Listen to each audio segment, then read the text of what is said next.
into the actual purpose of today's event, which is for me to tell you a little bit about my journey to Islam and a little bit about my journey after Islam as well, if we are able to, bi-idhnillahi ta'ala, with the permission of Allah. So, we begin at the very beginning, and I'd probably like to start the story off with just a little bit of a background as to myself. I was born in a town called Darlington, which is very near. It's not very far away from Middlesbrough, and it sort of sits, perhaps in between Middlesbrough and Newcastle. I was born there, and at the age of about 6 years old, I moved to Newcastle upon Tyne, and that is where I've pretty much lived for the majority of my life, both as a child and as an adult. Now, in terms of my family background, if I take it first of all from my mother's side, my grandfather on my mother's side was a Jehovah's Witness. He was a very, by all accounts, although I didn't know him very well because he passed away when I was about 3 years old, he was by all accounts quite a staunch Jehovah's Witness, quite strict. And my mother grew up in a family that was involved in the witnesses. Now, of course, one of the things you have to be aware about Jehovah's Witnesses is that they generally do not subscribe to the belief that Jesus is the Son of God. Even though they are a Christian denomination, they do not generally believe that Jesus is the Son of God. And they don't celebrate Christmas. And they are very active in what we Muslims would term to be da'wah, in the sense of going out preaching, trying to convert people, trying to get people to bear witness to their particular brand of Christianity. And my mother was very involved in this at a young age. She would, I believe, give sort of talks, give reminders and things like that in the local gatherings of the Jehovah's Witnesses. And they lived quite a strict upbringing in that sense. I must admit that I think that strictness was probably more from my grandfather's side than it was from my grandmother and indeed my mother's side. They were perhaps a little bit more lenient, a little bit more tempted to secretly break the rules when he wasn't looking.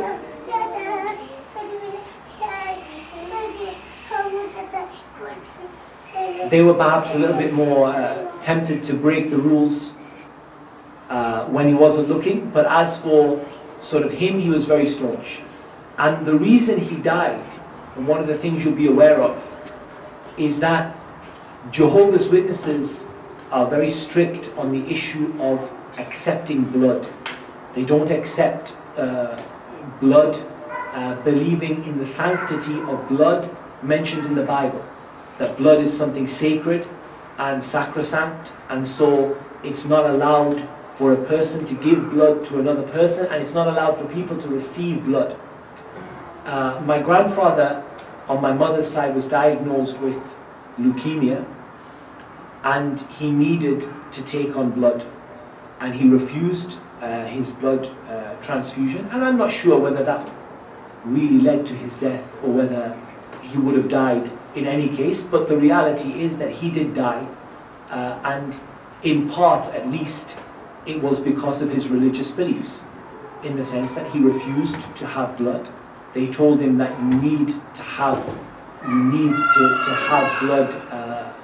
I mean, leukemia is a cancer of the blood, so you need to have blood given to you by somebody else, and he refused that, and perhaps he refused other treatments as well in relation to his religious beliefs. Now that led to my mother, I guess, and my grandmother becoming very distant from the Jehovah's Witnesses, and indeed I think pretty much immediately after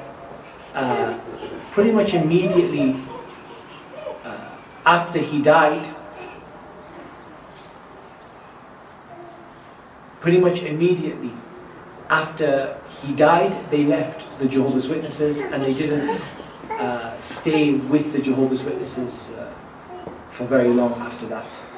And they became regular Church of England, regular Protestant Christians, who very much fell into the same kind of pattern that most Christians do in the UK today.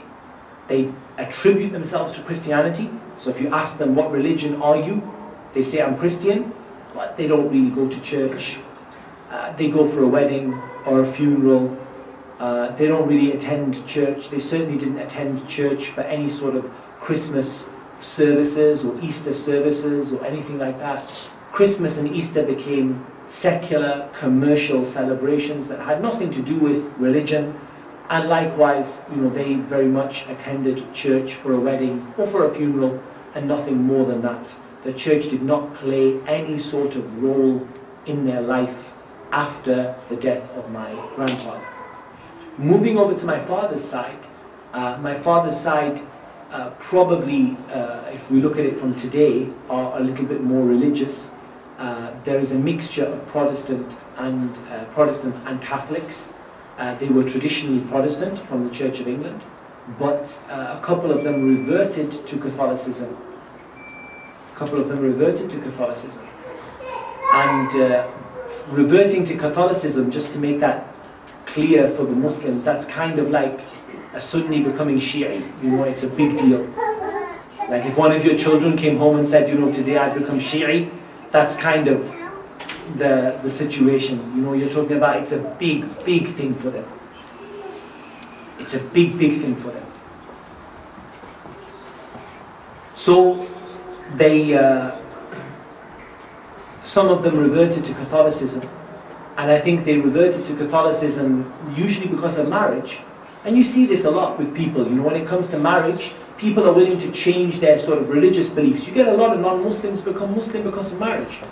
You get a lot of Muslims turn away from Islam because of marriage.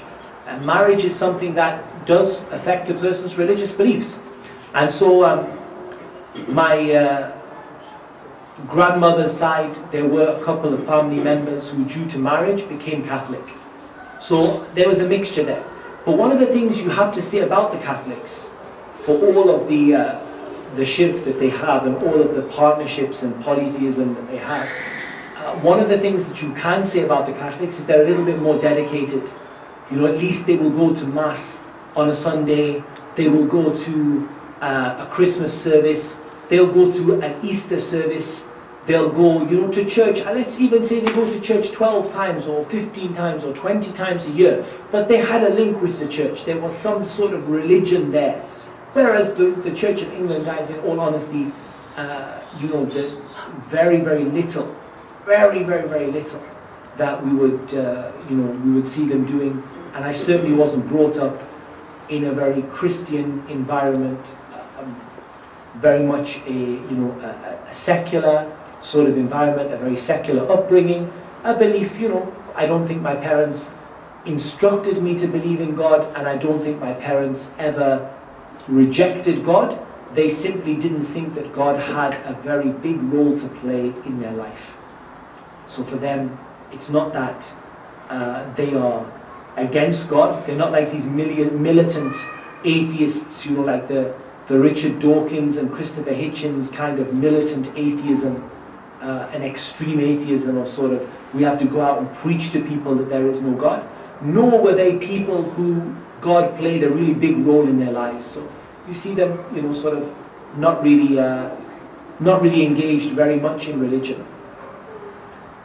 But I don't think that they religion. I mean, I went to church the odd time. I remember in my sort of early teens, I became very good friends with a person who was from Trinidad.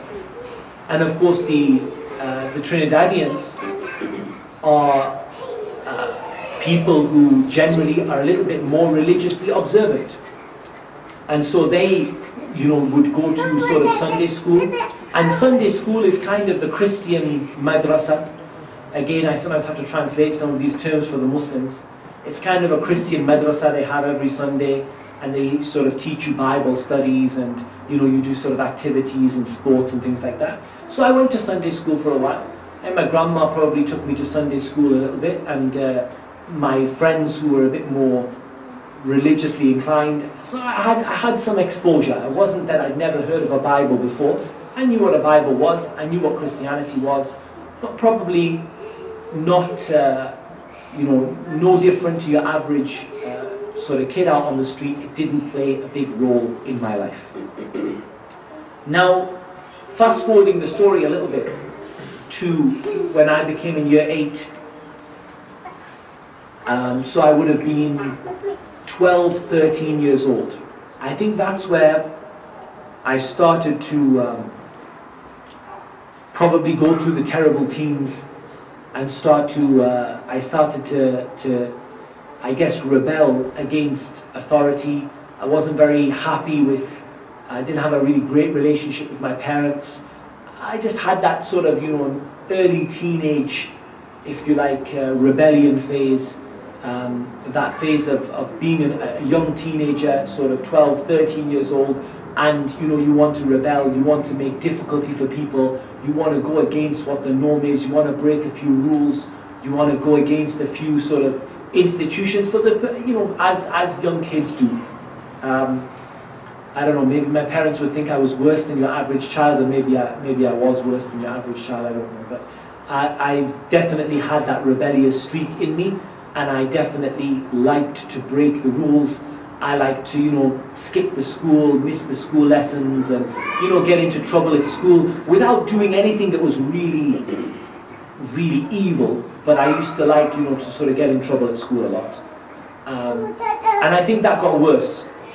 And of course, the reason for this is the reason that is mentioned in the Sunnah, the statements and the actions, the description, the approval of the Prophet Muhammad, may the peace and blessings of Allah be upon him, in which he said that a person is upon the religion of your close friend.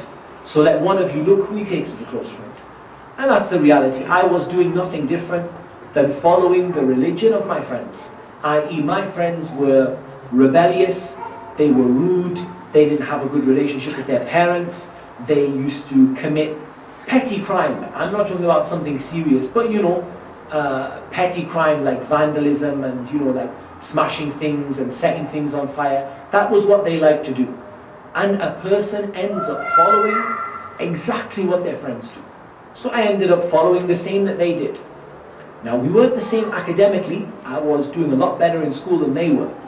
But I, out of a desire to fit in, peer pressure, maybe a little bit of, rebellion in myself, that I had that mentality of really getting into trouble all the time. I made things very difficult for my parents. I would always be in small amounts of trouble with something or other.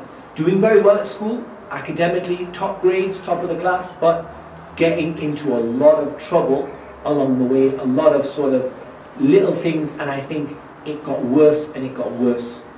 And I'll give you an example. I remember my friends started smoking.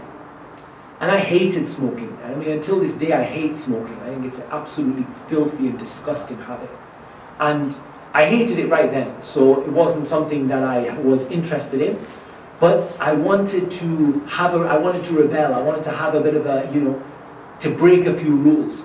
And so, I remember coming home with a packet of cigarettes. And of course, I had no intention of doing anything with them, but again, the idea was to get a reaction out of my parents, to show my parents that I was rebelling against them, that I was breaking the law, breaking the rules, doing something that was, my friends thought was cool, my friends thought it was interesting. I wasn't really interested, but I wanted to break the rules, I wanted to rebel, I wanted to sort of cause a bit of havoc. And of course that, the more that I did, it didn't help the situation. And it got so bad that I actually ran away from home.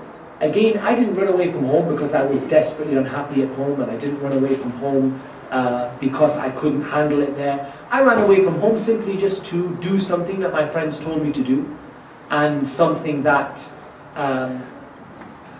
would sort of cause a big reaction, maybe make a name for myself.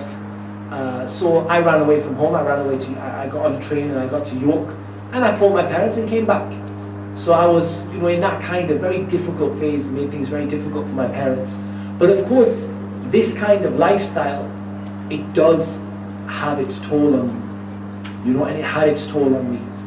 You know, it had, no doubt, it had a massive impact on me. I started to become very down, very depressed, because I had a bad relationship with my parents, I had a bad relationship at school. My friends, I mean, honestly, we would have cut off each other's fingers if it got us somewhere.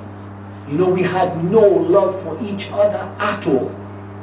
Forget friendship, there was not even the most minimum amount. It was a matter of who can leave the other one, who can get the other one in trouble. Whenever we would get together, whoever was absent, we would backbite him, we would slander him, we would get him into trouble. You know, one of us would break something or set something on fire and then blame it on the other one. It was a really, really horrible, you know, there was no friendship at all, no friendship, no care. Nobody cared about anyone else. Fights with each other, leaving each other. You know, we used to take pride in going somewhere far and leaving one person and running off, so that person got stuck without any way to get home. This is something that they used to love to do. It happened to me, it happened to them.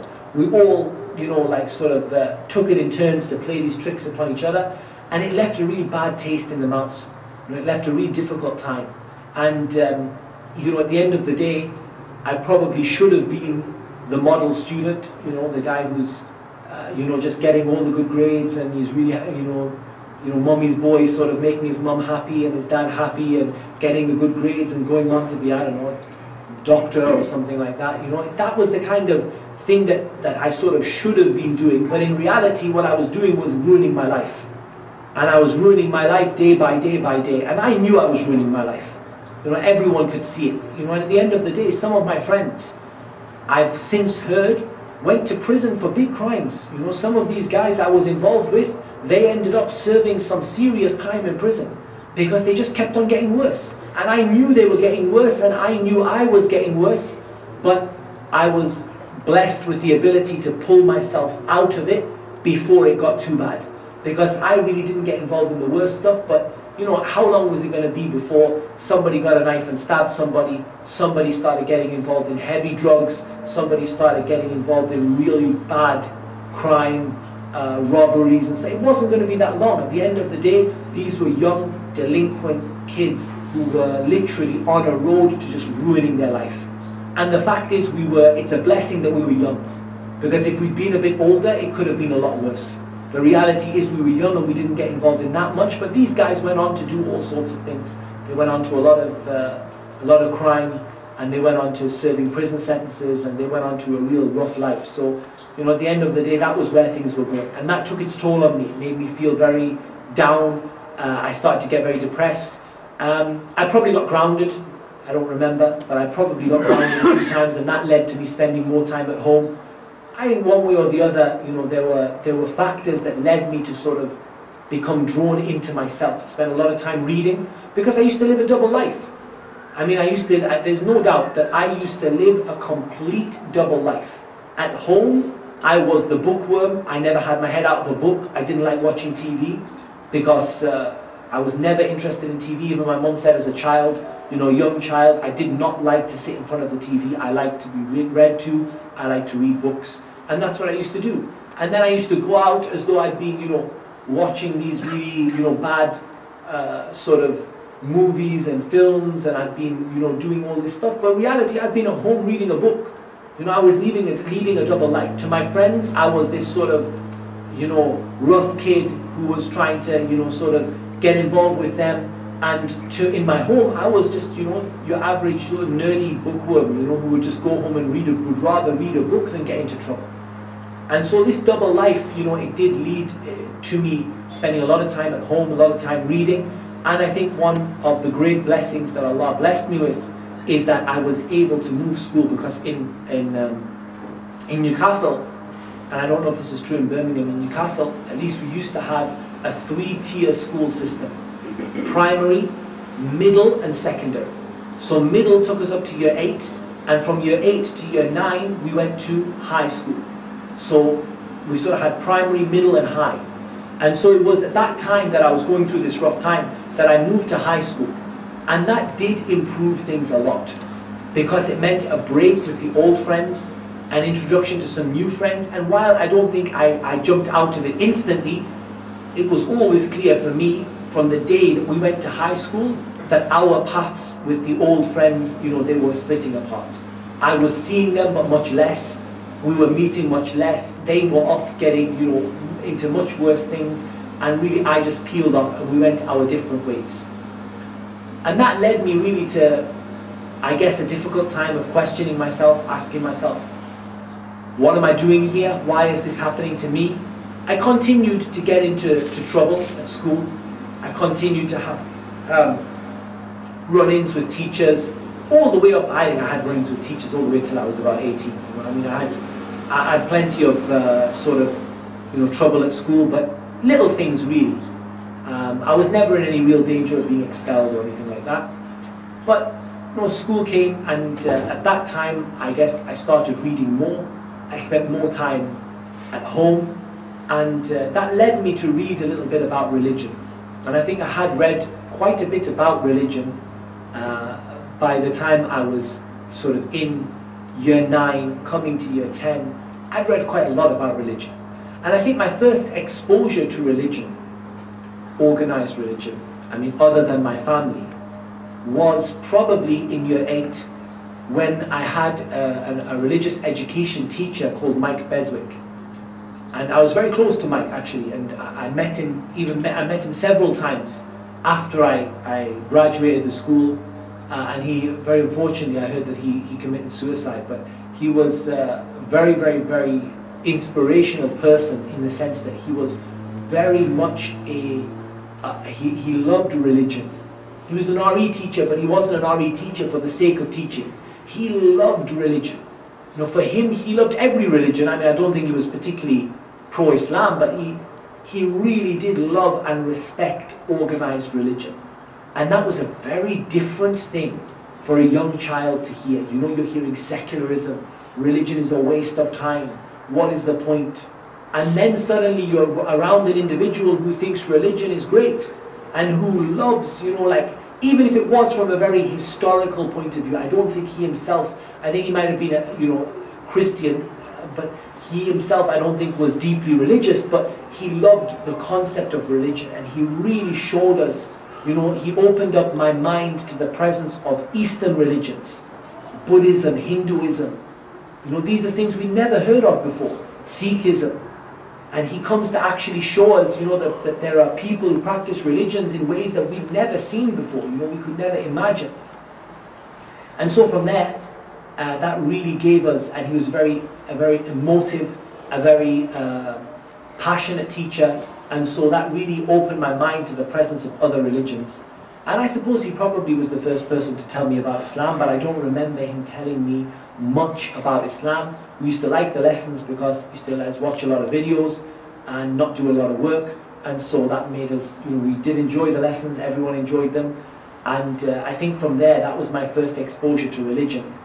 In the gap between year 8 and year 10, I spent a little bit of time reading, and one of the things I think I read, my dad gave me a copy of Sophie's World, which is an introductory book to philosophy. It's a story of a girl called Sophie, surprisingly enough. And this girl basically is taught by a mentor. She's taught about philosophy. And that, of course, introduced me to some questions. Why are we here? Why does this happen to me? Who am I? How do we know that this world really exists? And all of the philosophical type of, you know, questions, and a lot of them relating to what Muslims would call questions of qadr, questions of the divine decree. Why do things happen to me? Why am I here? Why does evil happen in the world? And so that kind of sort of introduced that to me. And so I was very interested. I won't deny that I was interested in religion. Likewise, I remember very clearly that I always believed in God. Now, I wouldn't say I had a very clear concept of who God was. I certainly wouldn't say that I had any sort of clear religious belief, but I did believe in God. Absolutely. I never, ever, ever remember in my life calling upon Jesus, ever. Despite the fact that I was a Christian. I never remember calling upon any Christian saint. Never remember calling upon Mary. Absolutely, for me, I was very much a person who was inclined to monotheism, as in I very much believed that there was one God and one God only. And I remember calling upon God. I remember when I needed something, when I was in a tough time, when the kids or you know, friends of ours and you know, us kids, we would get into trouble. I remember at that time, I remember very, very clearly at that time, that I would call upon God. I would say, oh God, help me. God, you know, get me out of this problem. Give me, you know, when I wanted something, money or some toy or something or other. I remember saying, oh, you know, God, help me. God, you know, oh God, if you give me this, you know, like, I was very much a person who was inclined towards monotheism without having a particular belief. If you stopped me on the street and asked me, I would have said I was Christian, but I don't think I would have gone any further than that. So here we go into year 9, and I have a RE teacher in year 9 or year 10 who, as far as I recall, and she is still alive and well as far as I know, her name is Kate Whiting, and I recently got in touch with somebody who knew her. She was my RE teacher, I think in year 9 or maybe year 10. It's very difficult, it's a long time ago to remember exactly, but probably in year 9. She was my RE teacher, and at some point I remember the first time that she talked to us about Islam. Now generally, you're aware, the national curriculum at the time was that you have to learn Christianity and one other major world religion, either Judaism or Islam being the most commonly taught, and we were taught Islam. And I remember she did a bit of comparative religion, comparing Islam, Judaism, Christianity, and all I remember is that whatever I heard about Islam, it was as though something entered into my heart. And I was very skeptical. You remember, I was extremely anti-authority. I was extremely against any organized religion. If you would have asked me what organized religion was, I would have said organized religion is just how to control the masses. That's it. Organized religion exists to just control people, to just basically give the elite a way to, you know, what they call it, the famous statement, religion is the opium of the masses. The religion is just a drug you give to ordinary people so that they don't bother the elite and they don't bother the powerful. That was kind of what I believed. However, hearing about Islam, it wasn't an instant thing. It wasn't that I heard about Islam and the light just switched on, right, I'm going to become Muslim, La ilaha illallah, Muhammed Rasulullah. It didn't work like that. Rather, it was a very slow and gradual awakening. And it began probably with the concept of God. And I remember the concept of God being taught to me, and I remember thinking that, wow, you know, look at this Islamic concept of God. One God, no partner, no son, no father, no wife, no 3 faces or 2 faces or multiple sides or idols or, you know, representations or, you know, sort of reincarnation or any of that. You know, literally one supreme, almighty God, all-powerful, knows everything, doesn't need anybody. That's it. And this was just a moment of just, wow, wow, what an amazing concept. I mean, if you've ever tried to swallow the Trinity, swallowing the Trinity is like trying to swallow a brick. You know, it's like you can try and shove it down as much as you want, but it just doesn't go. It's very, very hard to swallow. There is one God, 3 gods. They talk about, you know, the apple with the skin and the fruit and the core, and they talk about, you know, the ice and fire, ice and steam and water, and they go around the houses trying to explain this concept of the Trinity, which nobody really understands. And I make a very clear point that I don't actually believe there are any Christian ministers or priests who actually really understand the Trinity at all. In reality, the Trinity is just something they believe in. We just believe. We don't have any evidence for it. We don't know why we believe, we just believe. And that for me was so refreshing to hear such a clear and such a simple concept of God. How God should be. One God, no son, no father, no partner, no wife, no children, no gods that are worshipped besides him, no idols, no worshipping the sun or the moon. Direct worship of Almighty God. Very, very simple. That was the first time. But this didn't make me go home and say, let me become Muslim. This didn't make me go home and say, let me become Muslim. This opened up a little door. If you imagine a big heavy door, just opened a tiny amount.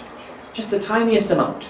Then again, off I went, learned some more about Islam. The prayer, 5 times a day.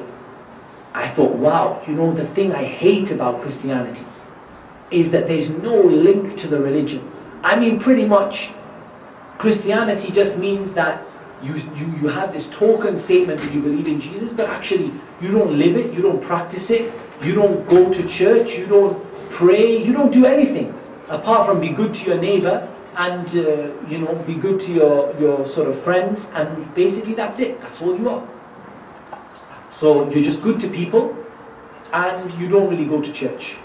Okay, some Christians may turn around and say, actually you're being very unfair, and I'll hold my hands up and say that's true.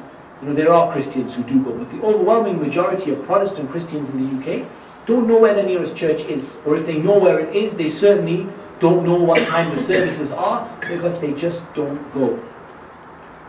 And so for me, 5 times daily prayer, this was like, right, this is serious. This is a religion that takes life seriously. 5 times a day you're going to talk to your God, you're going to talk to your Lord. 5 times a day. This is going to make you reach a level of spirituality that just isn't present in any other religion. Other things came. Even the issue of the prescribed punishments in Islam, the Islamic penal code, the stoning of the adulterer and the killing of the murderer and the amputation of the hand for the thief. I heard about these things. I thought it was wonderful. And this shows you that sometimes our mentality with non-Muslims is wrong. We try to conceal things from people, cover them up. Oh no, these things don't exist in Islam. Whereas many non-Muslims, if they hear them, they think, yeah, that's what we should do. In this country, what do? They take somebody who murders someone and they give him, a handful of years. A handful of years in comfort, basically just a nice hotel, but he just can't leave. And that's what they give him in this country. They take somebody who abuses children and they give them a handful of years in prison. There are many, many non-Muslims who would turn around and say it's about time that we did something with these criminals. And it's about time that people had some sort of fear of committing crime, instead of making crime pay, as it does at the moment in this country. That actually crime pays and crime is worthwhile for many people, because there's just no incentive for them not to do it. So I thought it was brilliant. I thought, yeah, this sounds great. This sounds like something, it's strict. Now, it's not supposed to be carried out every day. It's there as a deterrent.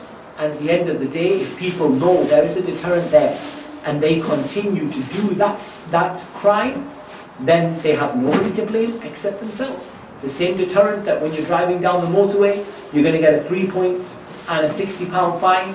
If you're speeding, you know about that. If you choose to drive down the motorway driving too fast and you get stopped, you don't blame anybody except yourself, because you knew there was a punishment, you knew there was a penalty, and the penalty came. And the penalty is there to deter you. Maybe a lot of us would say, 3 points, not a problem.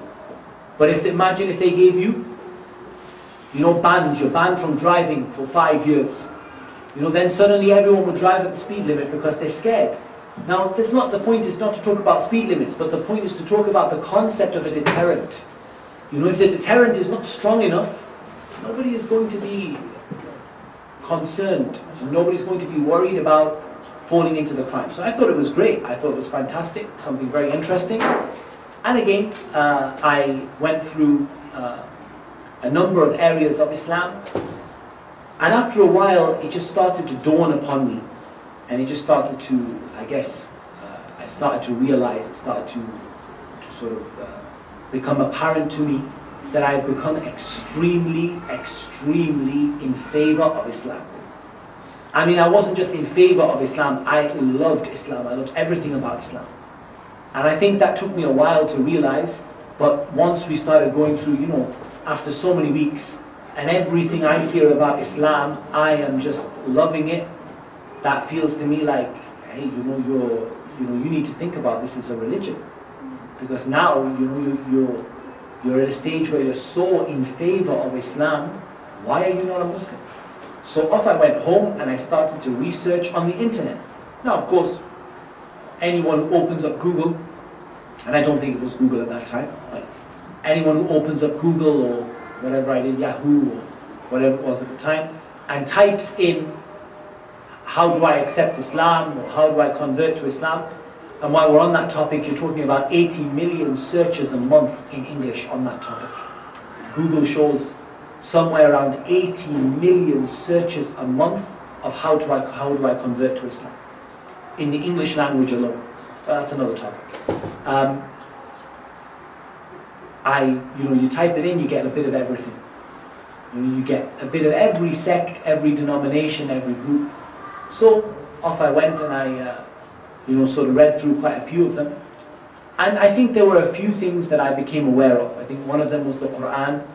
One of them was the Prophet Muhammed, may the peace and blessings of Allah be upon him. And I think that these two are truly fundamental concepts, truly fundamental or principles in Islam. If you accept them, then you pretty much accept everything in Islam. So for me, it was the Quran and it was the Prophet Muhammad, may the peace and blessings of Allah be upon him. So with regard to the Quran, so I read, Muslims believe this Quran is the word of Allah, divinely revealed. So I'm thinking, okay, that's serious. That's serious, because if it's the word of Allah, I mean, that doesn't leave any room for error. If you said it was divinely inspired, like the gospel, I mean, you have room for error. Okay, he didn't get the inspiration just right, or he was inspired in part of it and then he didn't get inspired in the rest, or each person was inspired with what their heart understood the faith to be. That's the case of the Bible. And therefore it's very easy for you to explain why the Bible is full of contradictions and mistakes, because each individual wrote what they felt. It isn't something that's designed to be a sort of a direct revelation of God in the view of the Christians. It's not supposed to be that. All it is it's supposed to be simply a collection of inspiration, feelings, historical accounts, stories, a little bit of everything. It's not designed to be an infallible book. Then you have the Muslims come around, they say this Quran is infallible. It's perfect.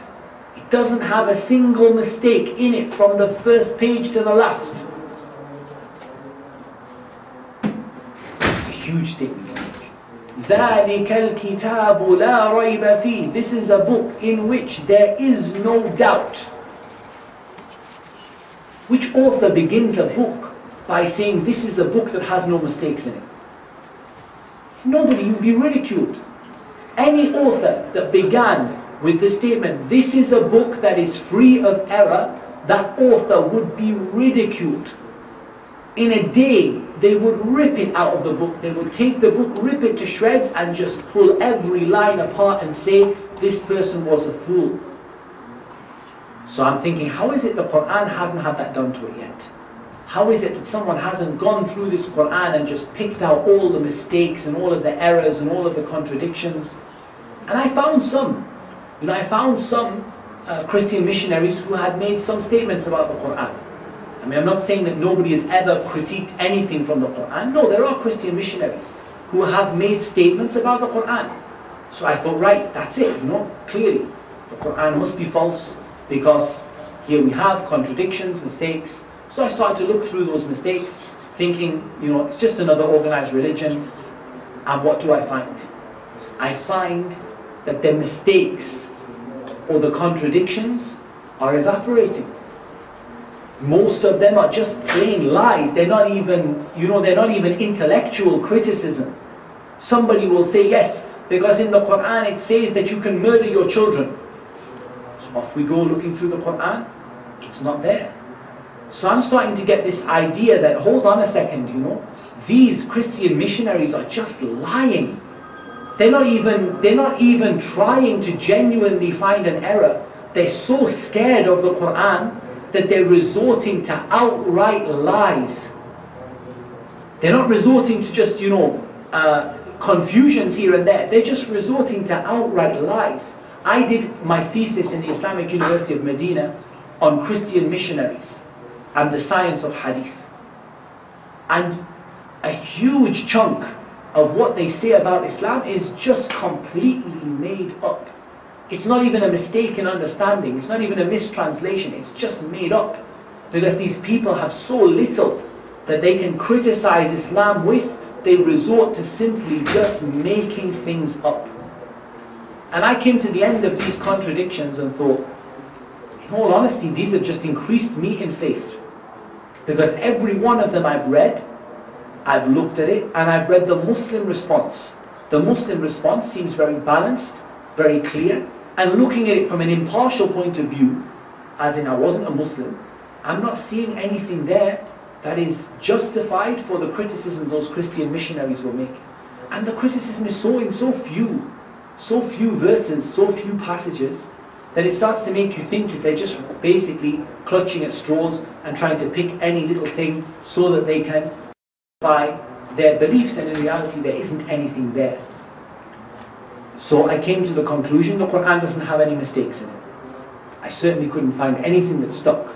Everything they accused was just either complete falsehood or very easily explained. Very easily explained.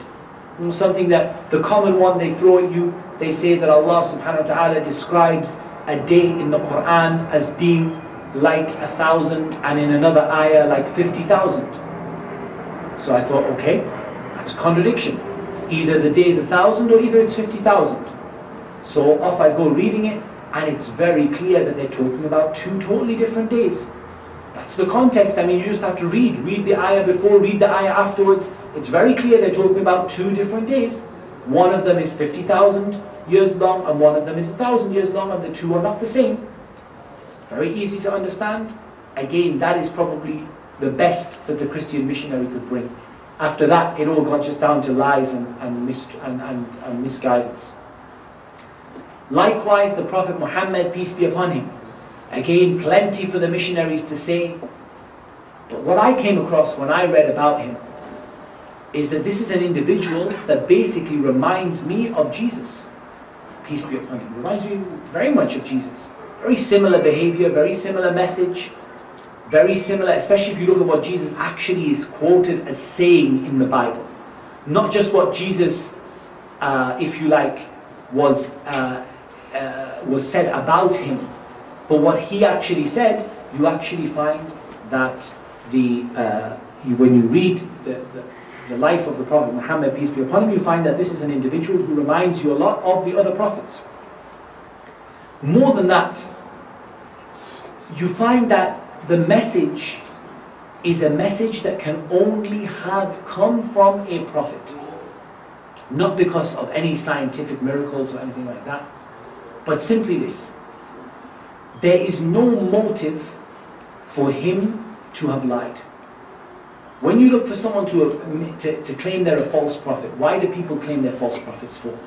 Why does anybody stand up and say, I am a false prophet? Either they need to misguide somebody for money, for power, for status, for, they need to get something out of it. Or because they're insane, and they've got delusions of grandeur that they're this kind of, prophet that has been sent. But you look at the Sunnah, the life of the Prophet ﷺ, and you don't see any evidence that this individual is insane. Rather, you see every evidence to point that he is incredibly intelligent, and he picks and chooses his situations, and he is has incredible foresight, incredible planning, incredible leadership. He's not insane. Okay, so he can't be insane now. So that means we're left with greedy, selfish, power hungry. Except that none of those things apply. He had so many opportunities to rule people that he didn't take. The people of Quraysh said to him, we'll make you a king, tone down your message a bit. Just let's have a little bit less of this, one God thing. Just tone it down and we'll make you our king. Now if you're power hungry and the most powerful tribe in the whole peninsula agrees to make you their king, why ever would you refuse? Again, when he has opportunities to take advantage for himself, to take money, to take power, to take status, he doesn't take them. He lives in poverty and he dies in poverty despite the fact that many of his companions become very rich. So now we're in trouble because we have an individual who was clearly sane, who was clearly not motivated by greed, who was clearly not motivated by status, because he didn't seek that status for himself. And he made statements like, do not exaggerate with regard to me like the children of Israel exaggerated with regard to Jesus, son of Mary, so say that I am the slave of Allah and His messenger. So they point to his marriages. They say, yes, this was a man that was motivated by marriage. Let's be honest. Let's look at the women that he married. Only one of them was a virgin. All the rest were divorcees. All the rest were older. All the rest had children, or the overwhelming majority of them had children from a previous marriage. Now you're thinking that somebody who's motivated by women and who has complete authority, he can marry anyone he wants, just points, that's it. And yet he chooses to marry the weak, the oppressed, those who are going through difficulty, those who nobody else would marry, he marries. Again, now we have a problem. Because this whole theory of this, womanizer, this greedy, this power-hungry individual, it's clearly not true. It's not true from a factual point of view.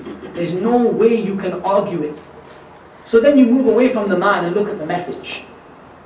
Because at least if the man is perfect, a lot of people claim perfection for men, sort of false prophets. Oh, he was so perfect, he did everything right. Okay, let's just pretend that's the case. There has to be in the message something wrong.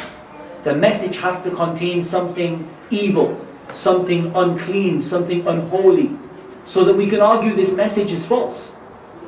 Off we go and look through the message, and the message is very simple. Worship your Lord, don't make any partner with Him, be good to your kith and kin, keep good ties with your relatives, treat your parents well, and so on and so forth. Pray, fast, give charity.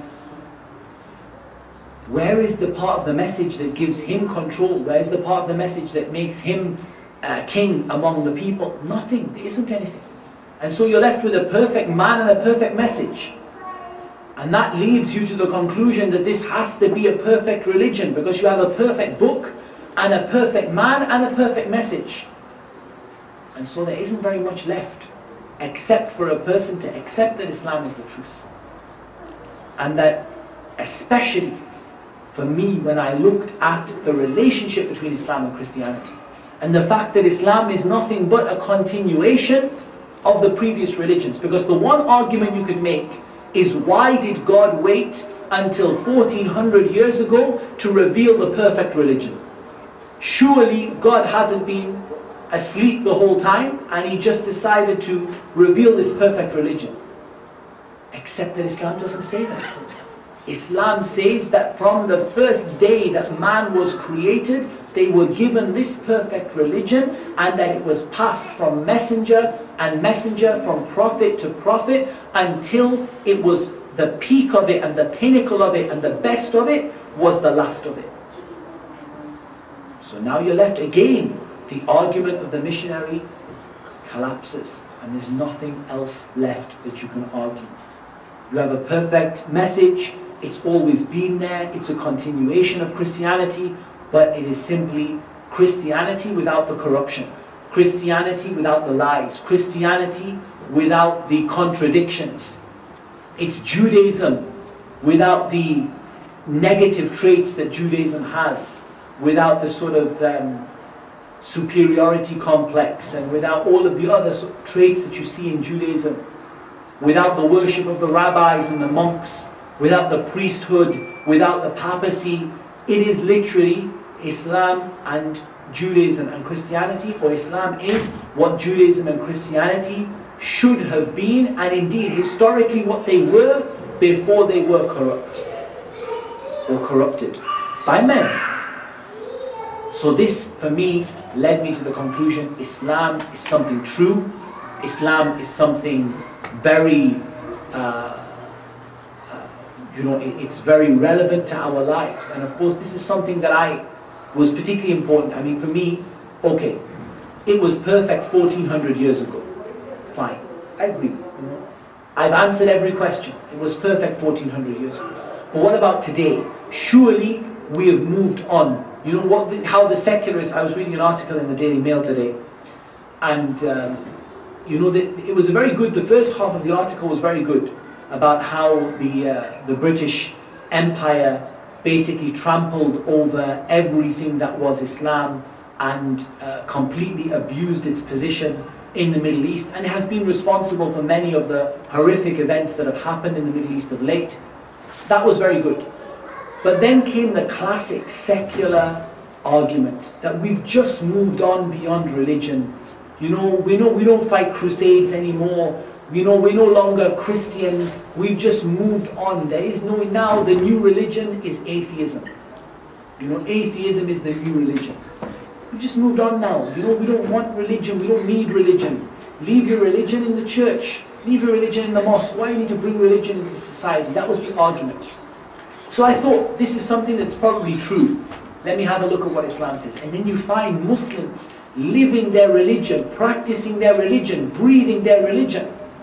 Every single day, wherever they are in the world. They went to space and they prayed. They went to Antarctica and they prayed. They went to the North Pole, they prayed. They covered the whole of the globe. From east to west, you find Muslims who are practicing their religion. This is the most practical religion in the world. It's a living religion. It's not a dead. Christianity is like looking at an artifact in a museum. It was dead a long time ago. Let's be honest. Christianity died a long, long time ago. It's dead in the water. There's no way of breathing any life back into Christianity. It is dead. It's a dead religion. The churches are empty. The people don't practice it. Those who even go don't even implement it in their lives. It is a dead religion. It's dead in the water. If you want to see how dead Judaism is, look at the state of Israel, which is built upon a secular democracy. And these are dead religions. They're practiced by a handful of zealots. It's dead. Islam is the only living, breathing, monotheistic religion that people practice every single day. And that for me was the final sort of understanding, the final thing that I needed to say, look, this is it, I'm going to become Muslim. But of course, I made the decision, I'm going to delay things a little bit. Delay things a little while. And that was because at 14 years old, I wasn't really in the right place to be accepting a new religion. My parents, I was worried about them. I was more worried about my friends probably than I was worried about my parents, in all honesty. So I wasn't really in the position to accept a new religion. And I had that classic sort of Western concept that when I become 18 years old, I'll be an adult and then I'll accept Islam when I'm 18. And I went through that for a couple of weeks, maybe a couple of days, I don't know how long it was. Felt like it was a few weeks. And that really led me, to be honest, to an even worse form of depression. Because in all honesty, you can't live a lie. You can't live a life in which everything that you do is a lie. You believe something, but you don't practice it. It's a belief you've got inside of you, but you don't live it, you don't breathe it. You're just basically hiding your belief like a munafiq. Like the hypocrites at the time of Medina who held usually Judaism inside and Islam on the outside. It's a horrible way to live. I couldn't live like that. And I remember sitting one night and just thinking, what am I going to do if I die? What am I going to do if God causes me to die? How am I going to, justify myself? I've got no way to do it. So in the end, I decided I was going to become Muslim. And here comes the introduction to the problem of new Muslims. False information.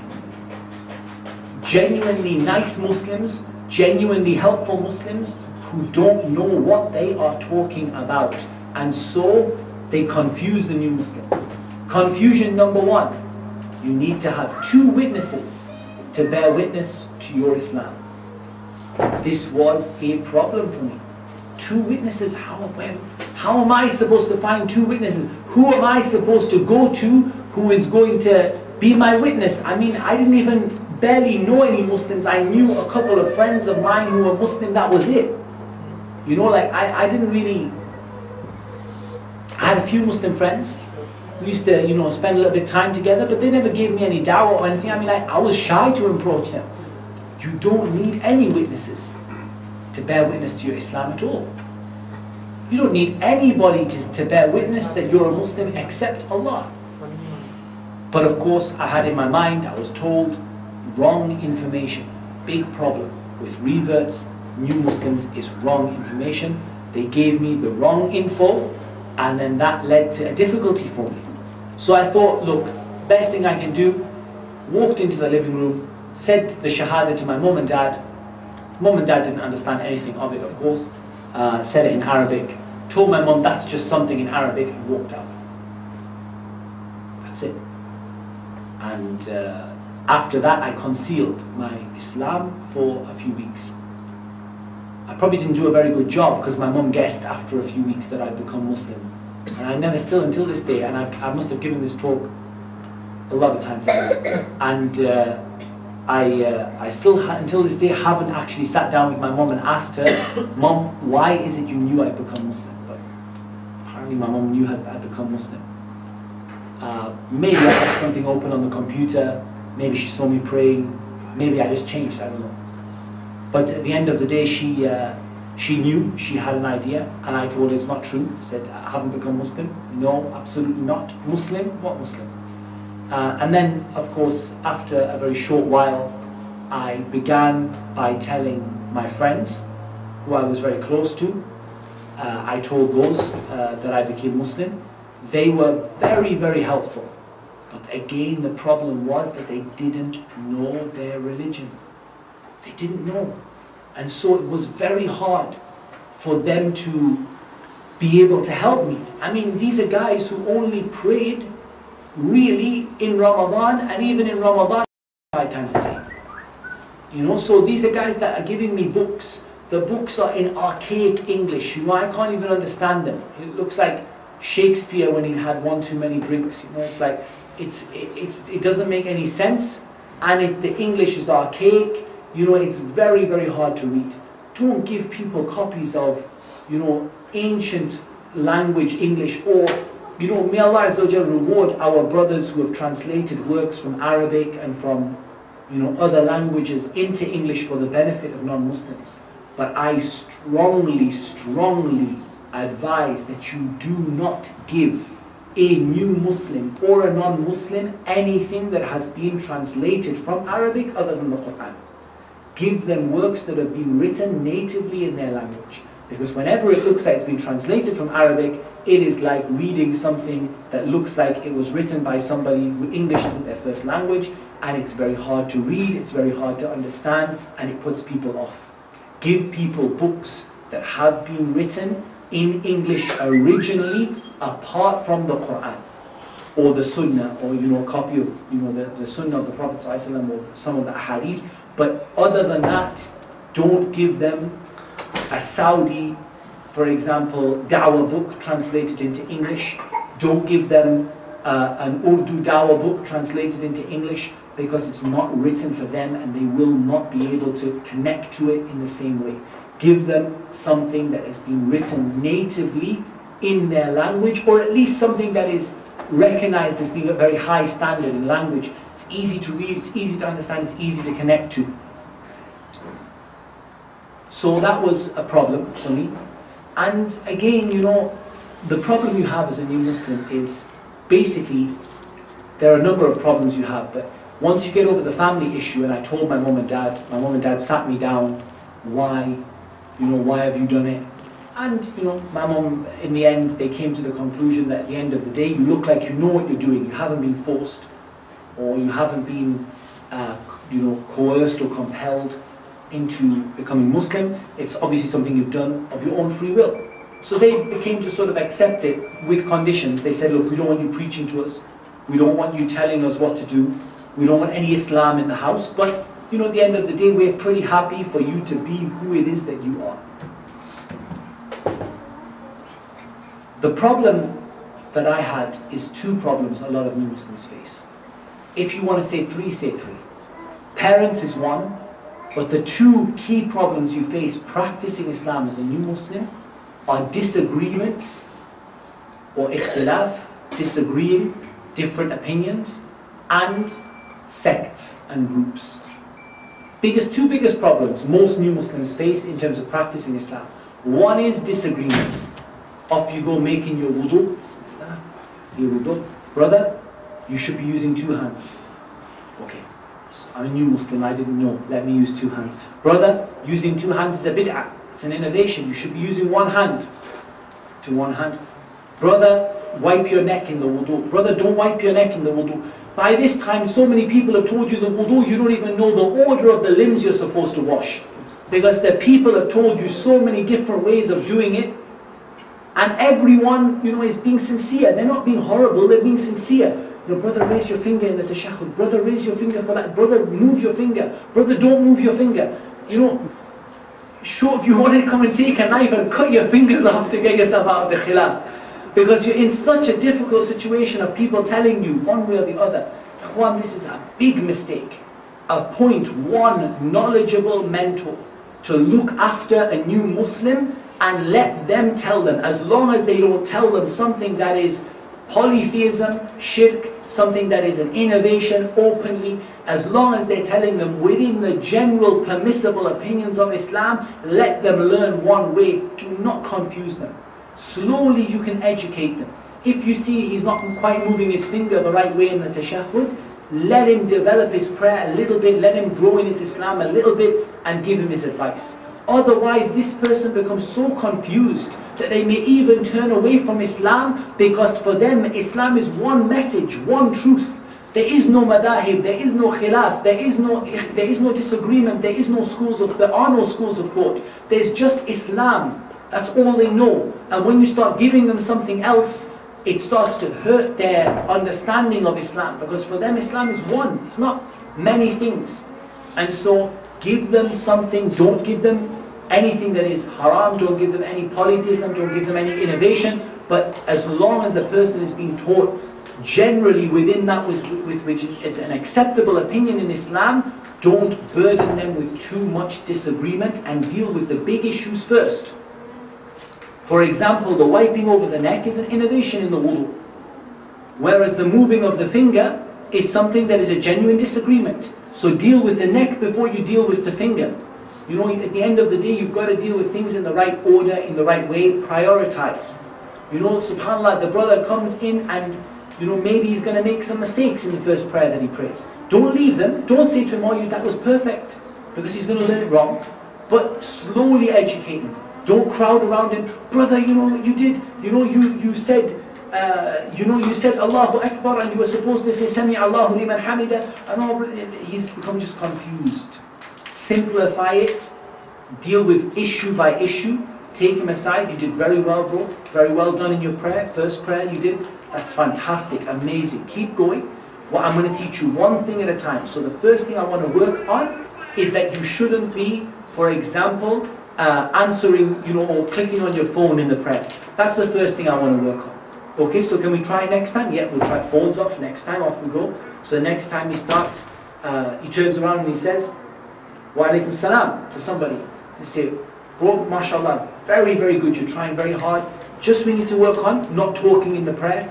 And you give him one issue each time, and not burden him with, all these mistakes. If you're going to give him a book on prayer, make sure you give him a book you've read, and it's not full of Arabic terms. The Arabic is not written in Arabic text, it's written in transliteration, because what's he going to do with the Arabic text? It says that I have to read in ruku', squiggle, squiggle, squiggle, squiggle, squiggle, squiggle. How is he supposed to read that? You know, you've got to think about what you're giving. It may be an amazing book, it may be the best book that's ever been written on the Salah. But if it's not good and easy to understand for a new Muslim, it's not any use. Think about what you're giving them. So this led to me, you know, this disagreement and the sectarianism. You know, subhanAllah, you get certain groups, and we all know who they are. They're like parasites. In fact, they're worse than parasites. They're like a rat infestation. You know, these people, they just wait for somebody. They don't give any dawah. The only dawah they do is just their own Muslim people. They don't give any dawah to anybody. But as soon as you give dawah to somebody, up behind you, brother, you know you should come out with us. Come on, brother, come with us. You know, let's go out in the way of Allah and this and that and the other. So you say to them, Ya Akhwan, yani, you didn't give any dawah to this individual, but you just come and pinch them. You know, and as a revert, you come there, this guy's this guy's this, I'm this belief, I'm that belief. You get people, and you know, by this time you're thinking, man, have I just left Christianity for the same thing? I just left Catholicism and Protestantism and, you know, Methodist, and I left the Jehovah's Witnesses, and I left all of these people for what? I left them for one religion, Tawheed, La ilaha illallah, Muhammadur Rasulullah. I didn't leave them for Shi'i and this and that and the other, and this guy's Sunni, whatever, and this guy's from this group and this guy's from that group. I don't know, you know, you're lost. And you're very naive as a new Muslim. You believe everybody. You know, you're a Muslim, wow, you must be amazing. You must be an amazing person. And so it becomes very confusing. Again, try to shield them. It's not your fault because you're not pushing them into it, but try to shield them from it and be harsh against those people from other sects who come and try to pull them away. Be harsh against them and physically stop them from interfering with these people. Now the advantage is that you have is that when you've given the dawah, that new Muslim will naturally be closer to you than anybody else. You have that natural link. But you know, you've got to be careful that you don't turn around and the next thing the guy's gone off, you know, to here, there or anywhere because, you know, he's been pulled by somebody else who's given them a false version of Islam. Bear in mind that many of these false versions of Islam are easier to practice. You imagine, you know, you go to a, you know, a nice moderate Sufi gathering, men and women can mix, ladies just a little bit of a hijab, nothing too serious, a little bit of music there, you know, sort of a little bit of remembrance of the soul, you know, like all that sort of stuff going on. It's so easy. It's basically just like you were before. There's no halal, there's no haram, just, you know, everything is nice and free. Then you come and you're like, sister, you got to cover, you know, brother, you can't be sitting next to that girl in the class. You know, you've got to understand that a lot of these sects and groups will make things a lot easier for new Muslims in the sense of they will pretty much just keep them doing exactly what they were doing, but they just have to change their name. You know, so David has to become Dawood, but the same, pretty much the same stuff he was doing. He has to stop worshipping Jesus and start worshipping Abdul Qadir, but at the end of the day, it's pretty much the same thing. He's going from one to another. He's just replacing one saint with another saint. And at the end of the day, if the new Muslim is not firmly grounded, that can be tough. You know, I think I pretty much went around every sect that exists. Likewise, do not discount the danger of misguided ideologies, political Islamism, or whatever the term is for it these days, because they're also out. They do the same thing. They don't give any dawah to anybody, but they creep up behind them. Oh, you've just become a new Muslim today. Would you like a free ticket to northern Iraq? You know, that's the reality of the situation. You know, these people come around and they don't do any dawah to anybody. They just wait for somebody to become Muslim. You know, I got him. And they fill his head full of, you know, stuff that again, he doesn't have the ability to tell the difference between what's right and wrong. And off he goes, ends up, you know, subhanAllah, falling into something, and the next thing you see him on the 6 o'clock news. You know, subhanAllah, this is something again you have to be aware of. You have to be aware that there are people who are seeking to corrupt. The shaitan is lined up for you Muslim. You know, multiple shayateen from every angle and every belief lined up just to pull this guy away. And he doesn't know anything. Everything he gets told he just takes. And so it's a big problem. And so it's very much important that you get those foundations in early. They've said La ilaha illallah, do not leave them to their own devices. Get that foundation in early. Get the sunnah in there. Explain to them the basics of Islam. And explain to them that there is disagreement. No point covering it up. You know, they sort of like say, well, you told me to copy the guy in the prayer. But the guy on my right had his hands down by his navel, and the guy on my left had his hands on his chest.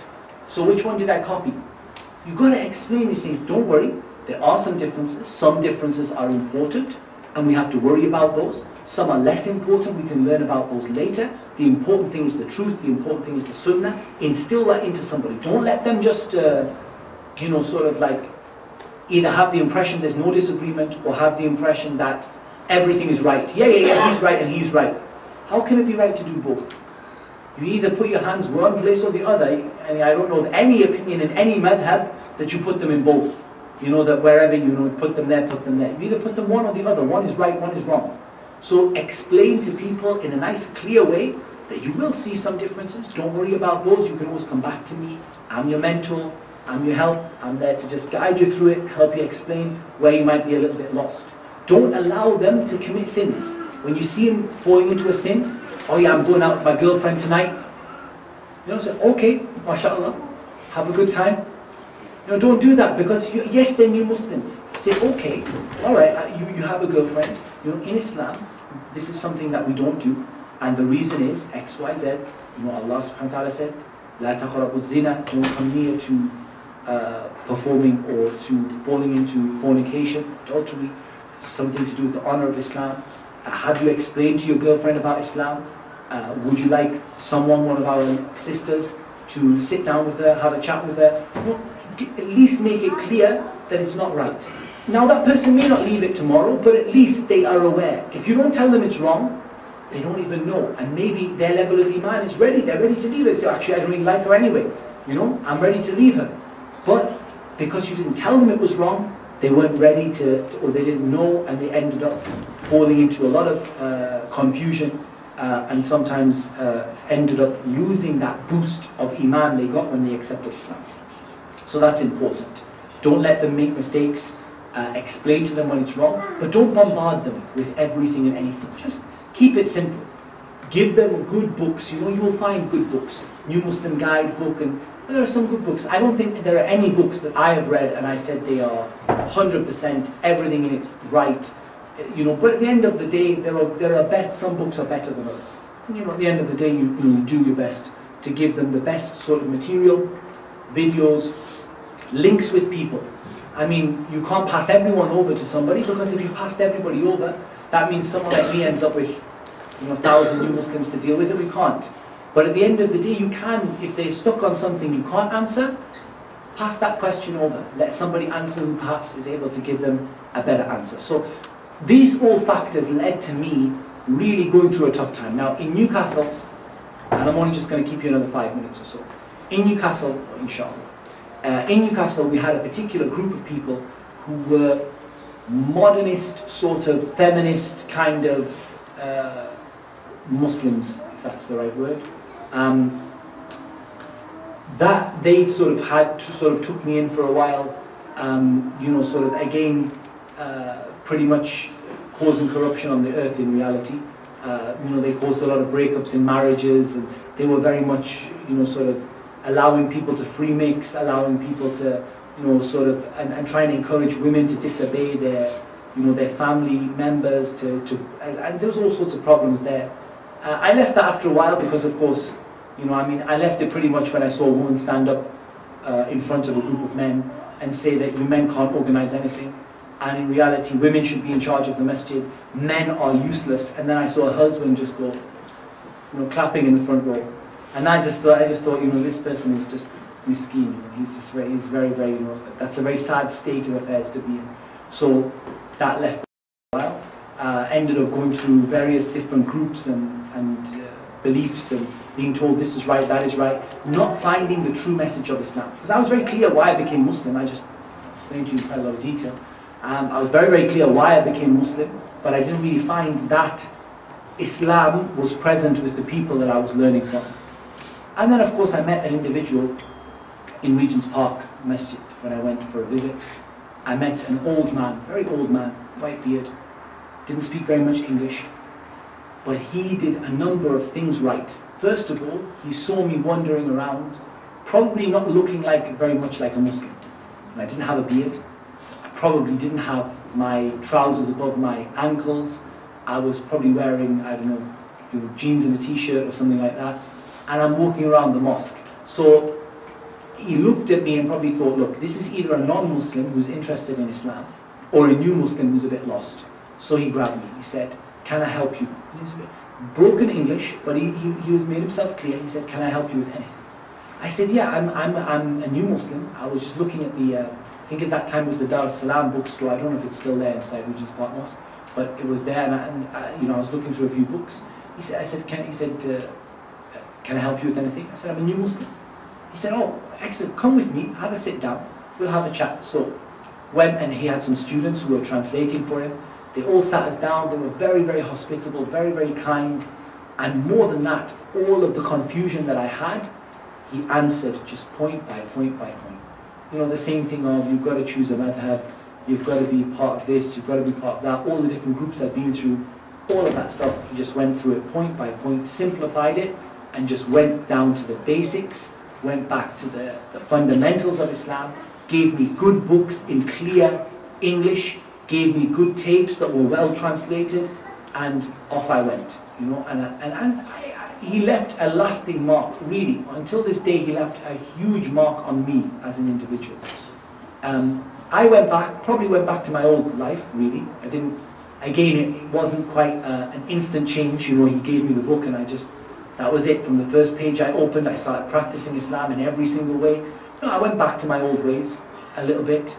I had a few, sort of sins that I had fallen into, which you do if you're not purifying yourself, you're not praying. You know, there were a lot of things I had to give up of my old lifestyle that I needed really. I'd probably given up when I was 14 and gone back to a little bit. So I had to get rid of those. And I actually met some of my old friends at school. And my old friends at school, they were actually doing the same. They'd actually come to the same conclusion that he had. They'd left this sort of sectarianism, they'd left everything for pure Quran and Sunnah. They told me this. I was like, alhamdulillah, they're saying the same thing to me that he said to me. I went back, I read the books, I listened to the tapes, and it just opened my mind to what Islam really was, where I was going wrong, and the fact that the real Islam is the original Islam that was practiced by the Prophet ﷺ. And as for all the, sort of different permutations that have happened in recent years, and these are just nothing more than newly invented matters that were made up by various people because of cultural or political reasons and influences, and not real Islam. So I went back to real Islam, and that helped me to start practicing, alhamdulillah. And then, of course, somebody told me about the Islamic University of Medina, said that you can go there, they'll teach you Arabic, they'll teach you Islam. And I mean, I don't think every new Muslim is right to go to the Islamic University of Medina, and I don't think Medina it would be very good of us just to ship off every new Muslim to Medina, but it is important to give people the opportunity to actually learn Islam and give them the kind of classes and the kind of framework and the kind of opportunity to learn Islam in an easy way. And that for me is a major aim of the New Muslim Support Project. And there are many other projects around the world that are doing a very good job in this regard. Just a matter of bringing them all together and making them easy for new Muslims to access. So that, for what it's worth, is my my story. And I want to give some time now. I'm going to have a look at what we're doing. Yeah. I want to give some time now, inshallah. Maybe, I don't know, perhaps we'll do 20 minutes or half an hour, inshallah, just to chat with any questions and answers that anybody has. Any sort of comments or any sort of things that weren't understood, or anything on any topic, issues that are burning issues you've been wanting to ask about. Inshallah, I'm sure the brothers will have some sort of facility for, maybe someone has one of the sisters downstairs contact, or one of wives or daughters or whatever, or perhaps they can text something through, inshallah. But we'll start with the brothers. Are there any of the brothers who have any questions?